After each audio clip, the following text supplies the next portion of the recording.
வணக்கம். செவ்வையின் பாதையில் Manjula. TNA counselling 2026 Tamil Nadu engineering college Anna யூனிவர்சிட்டியில் நடக்கக்கூடிய அட்மிஷனை பற்றி வரிசையாக பார்த்துட்டே வரோம். இதில் என்னென்ன கோர்சஸ்லாம் இருக்குது அப்படின்னு பார்த்தீங்கன்னா, பிடெக் பொருளியல் பட்டப்படிப்புக்கான படிப்பு. இதற்கு ஒரு அப்ளிகேஷன் நம்ம தனியாக போடணும். அடுத்தது பார்த்தீங்க அப்படின்னா, பிஆர்க் பிபிளான் கட்டடக்கலை படிப்பவர்கள். இதற்கு தனி அப்ளிகேஷன் நம்ம போடணும். இது ரெண்டுக்கும் தனித்தனியாக ஒரு முறை மட்டுமே தான் நம்ம அப்ளை பண்ணணும்.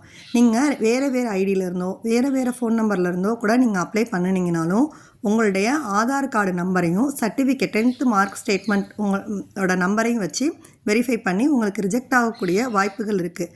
இதை பற்றி உங்களுக்கு டீட்டெயில்டாக இன்னும் தெரியணும் அப்படின்னா அஃபிஷியல் வெப்சைட் இங்கே நான் கொடுத்துருக்கேன், அதுலேயும் நீங்கள் செக் பண்ணிக்கலாம். இது போக என்னோட லிங்க்கெல்லாம் நான் கீழே டிஸ்கிரிப்ஷன் பாக்ஸில் கொடுத்துருக்கேன். அதில் இருந்து நீங்கள் அடுத்தடுத்த வீடியோவையும் பார்த்துக்கலாம். அது மட்டும் இல்லாமல் உங்களுக்கு ஏதாவது டவுட் இருந்தால் கீழே கமெண்ட் பாக்ஸில் போடுங்க, இல்லை என்னோட மெயில் ஐடி கொடுத்துருக்கேன், கொஸ்டின் அனுப்புங்க. நன்றி.